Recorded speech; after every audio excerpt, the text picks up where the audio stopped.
तव कथामृतं तप्तजीवनं कविभिरीडितं कल्मषापहं श्रवणमङ्गलं श्रीमदाततं भुवि गृह्णन्ति ये भूरिदा जनाः भुवि गृह्णन्ति ये भूरिदा जनाः।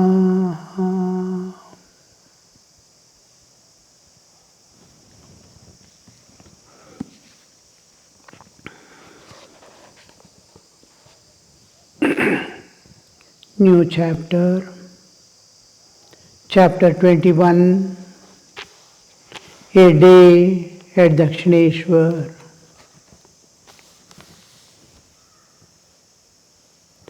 Saturday, April 5th, 1884. It was about 8 o'clock in the morning when M arrived at the temple garden and found Sri Ramakrishna seated on the small couch in his room. A few devotees were sitting on the floor. The master was talking to them. Krishna Mukherjee was there. 1884, Britishers' rule is going on. Lot of cultural conflicts are coming in life. Which way to go? What is right? What way will give us peace? The Indian mentality is always, I want peace, I want happiness. I am ready to sacrifice pleasures of life, small enjoyments of life. I am ready to accept poverty. I want peace. I can't sacrifice peace for the sake of material enjoyments or possessions. Hardship. I am ready to accept hardship. I can plow the field. Each plowing makes me stronger. Each dependence makes me weak. A machinery comes into picture.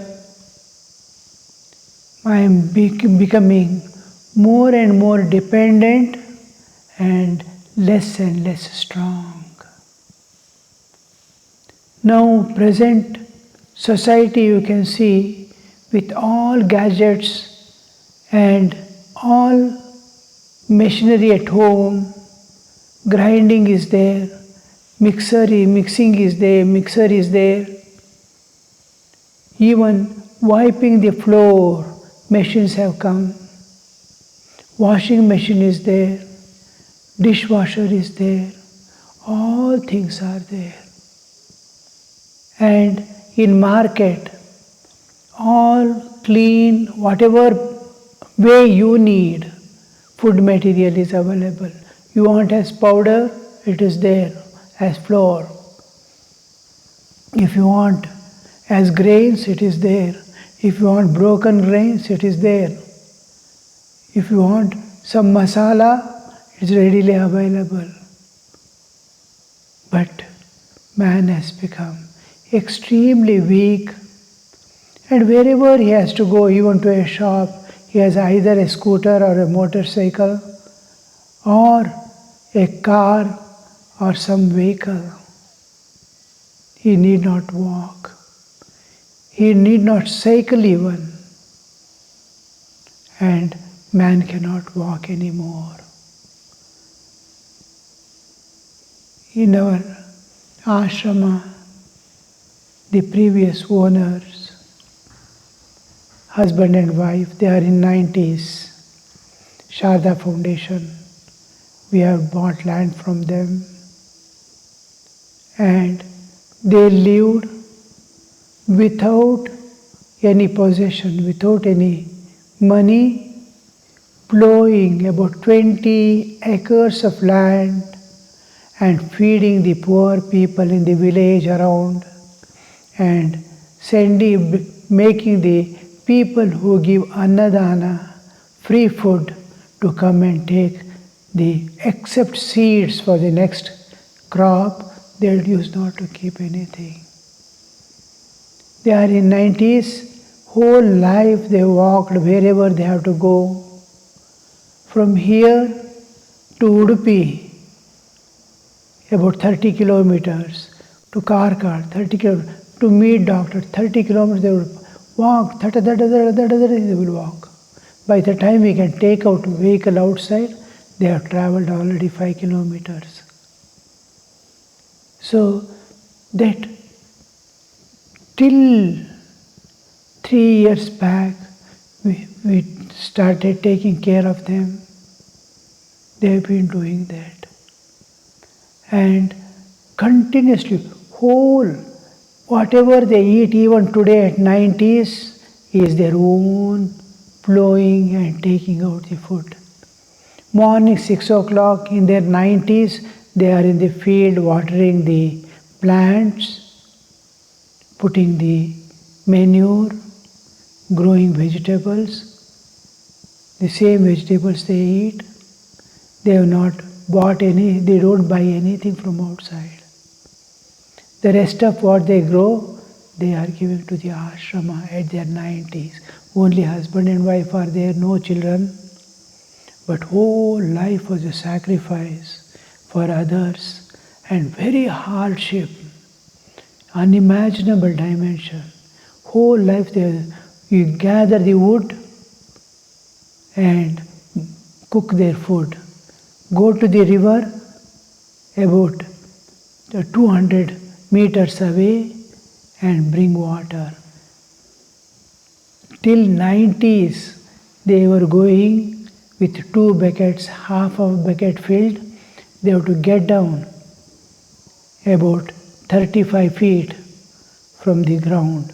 Slowly they will get down along the slope, fill the water in the river, walk back. And now at this age, they are healthy and so strong. In 90s we will never be able to walk, let alone working. They work with spade and axe. That person, he climbs the trees to take down the fruits because of the body was kept in that state of working. And we speak of so much of hygiene, cleanliness, antiseptics. They have spent their life amidst the forest-like area. Hardly they use soap. Nowadays they use, till now, only clay rubbing for body. And when there is something, apply oil and then use besan, the chana dal powder for body. Where is antiseptic? Their immunity unquestionable. Whatever food is available, fresh vegetables they take every day. Sufficient wealth is there. Now they don't have anything. They have handed over the land without taking any money themselves. Their brothers, sisters took their shares, but these two never took. No, I am not. This is not mine. From my childhood I have kept it as belonging to God. Now it is going to the right authority. So look at the hardship Indians were like that. Accept hardship. It's a tapasya. Life is a tapasya. Lot of austerities, lot of purity. You keep your heart pure, filled with love. Now the society has changed. Every person is running after materialism, materialistic tendencies with bodily comforts and physical enjoyments. So that mentality to work and accept is not there. How can I avoid work? How can I reduce work? How can I get maximum and give minimum? The earlier days, how maximum I can give to this world, how much maximum I can give to others. Look at the ancient temples, huge construction which we cannot do now. Whether it is Rameshwar temple or Madurai Meenakshi, or you cannot imagine the dimensions and the gopurams, the carving, stone carving, without any modern equipments. Such beautiful things they have done with a chisel and hammer. We can't do now. With all modern equipments, we cannot build a temple like that. Because what do I get in return is more important now than what can I do, give away from me. Those sculptors were, this is my worship, this is my life. I have to dedicate every moment consciously for that. They could build it. Their life was meant. Their life is standing there as the huge temples. So that kind of mentality was Indian mentality. The Britishers have come, and Britishers is entirely different. They are fighters by birth, royal tendencies, army tendencies. Not peace is not their aim, enjoyments and possessions. To rule over, not to be ruled over. So this great difference, there was a cultural clash as if one side, oh, why not enjoyments? If I can get a job somewhere, do a little work and enjoy. Let me follow the Western ideas, Western way of living. Eat, drink, make merry. Why struggle? Why accept strain and stress? Here, should I leave peace? Should I leave tension? With all, whatever is available, can I live with peace? Healthy mind, healthy body, healthy soul, one with nature, shall I live? Or project myself out of myself to gather things in the world and enjoy? This conflict was always there. Beyond the two is spiritual life and spiritual existence. And there, eternal peace, eternal bliss, eternal freedom from entire nature. This is the ancient sage's life, and that has been flowing down somewhere, a few countable on hand. That few are there always enlightened soul, silently unknown to the world.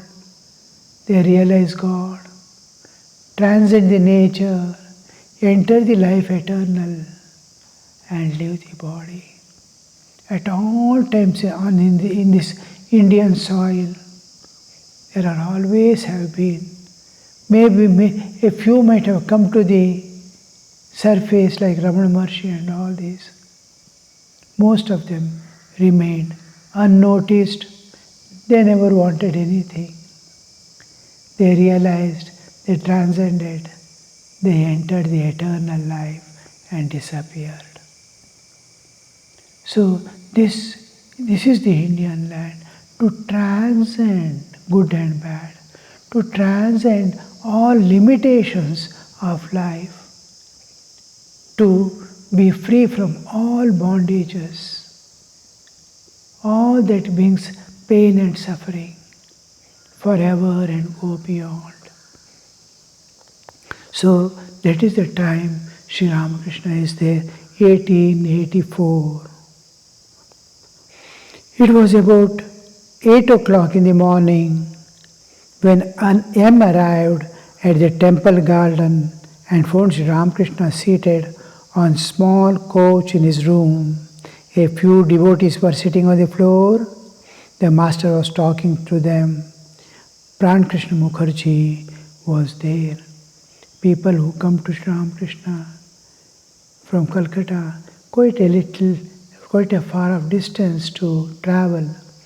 The middle and above could come by means of a horse carriage rented. Rich people, they had their own carriages with horses. Horse carriages were very common, and for dragging heavy things, luggages and even products of crops and all that, bullock carts were used to carry weight. People used to travel by horse carriages or they have to walk.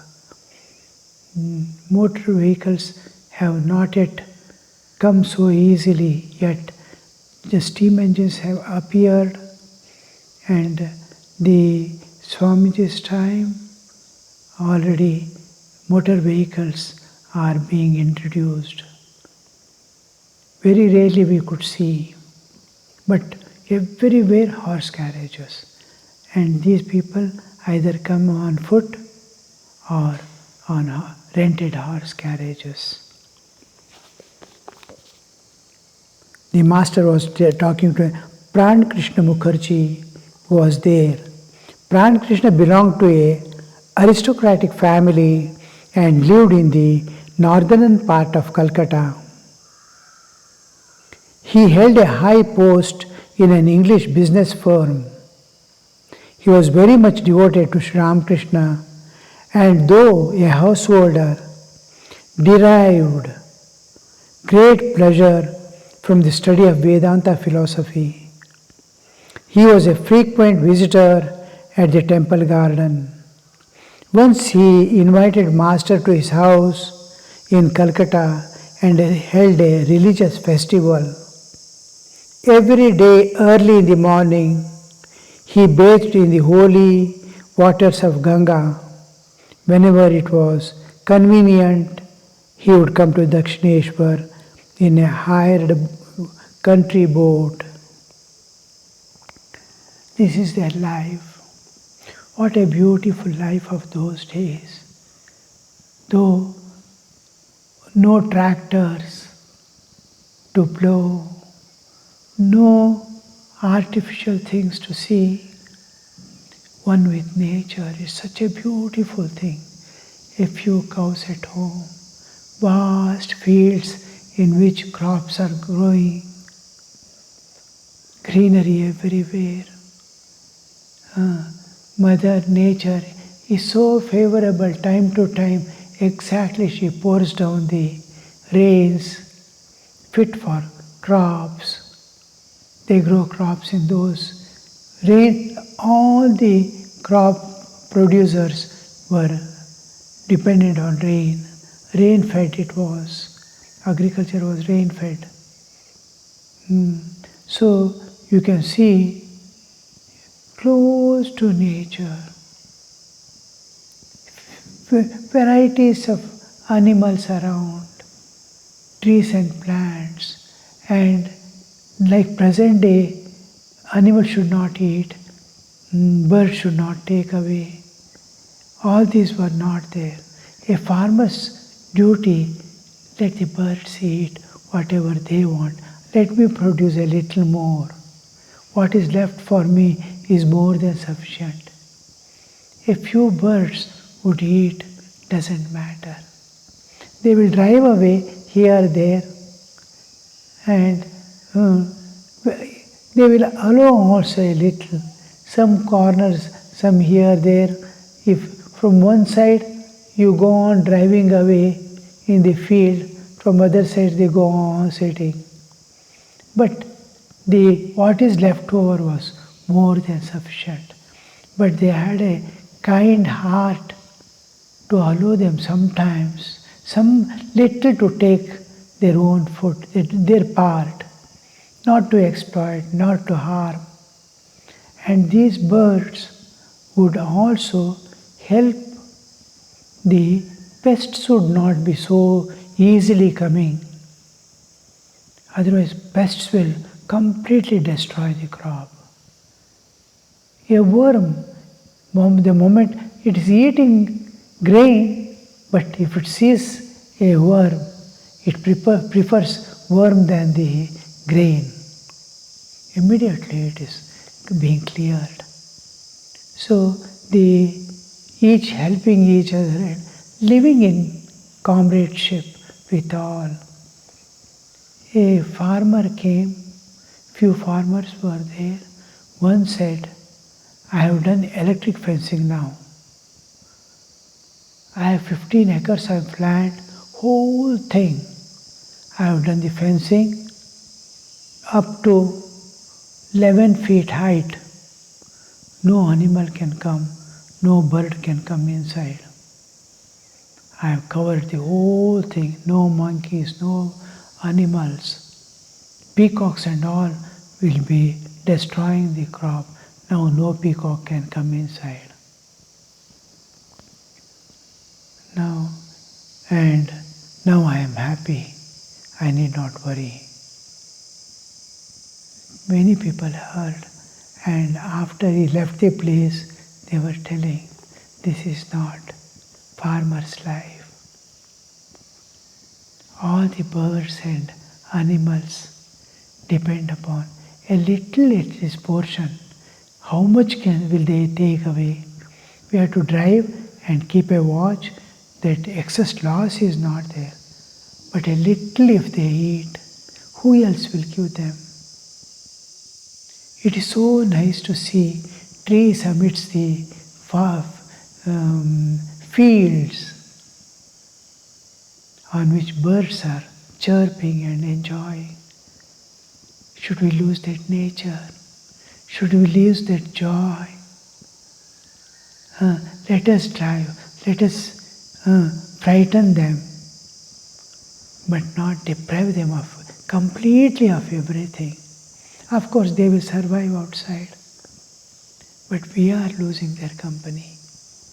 Other farmers said, I wondered what a difference it makes. How to love this nature, how to love all beings, how to expand our heart with whatever little I have and I gain. That is life.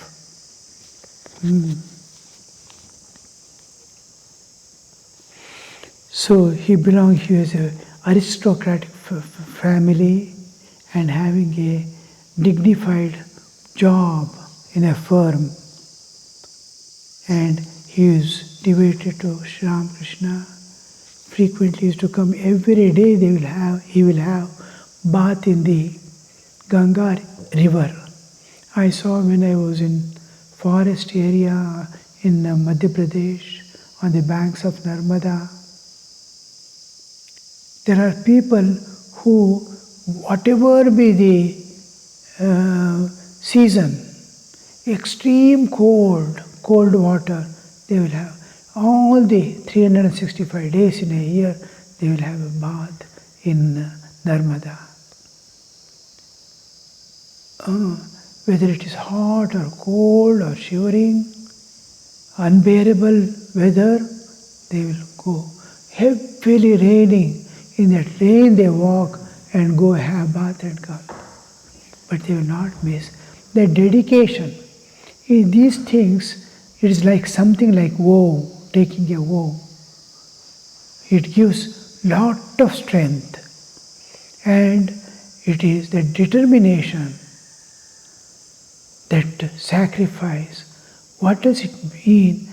One is every discipline makes man stronger mentally, and manifestation of spirituality from within, divinity within demands it. So it is like a vrata, they will not leave. It's a resolution that they will never miss, and they don't miss. When they are sick also, they go. And many people, especially the old ones, when they are extremely sick, they would go and lie down on the banks of Narmada. Only drink Narmada water. Rain water, dirty water doesn't matter for them. That is their medicine. And they used to, how the life dedicated to a principle, dedicated to a austerity, dedicated to God, and taking everything as a worship unto God and acceptance of God's will. It is an entirely different world of different understanding. So he used to come, river he used to cross by boat. On the other side they stay in Calcutta. Ganga is there in between. This side is Dakshineswar. Same side is Dakshineswar. But those who are on the opposite side have to come by boat. And same side, long distances, they enter the river, travel and get on the same side. Calcutta side, Calcutta also it flows, Dakshineswar it comes. As the water is flowing, the river, across the river, they travel. Om Shanti Shanti Shanti Hari Om Tat Sat Shri Ramakrishna Arpanamastu.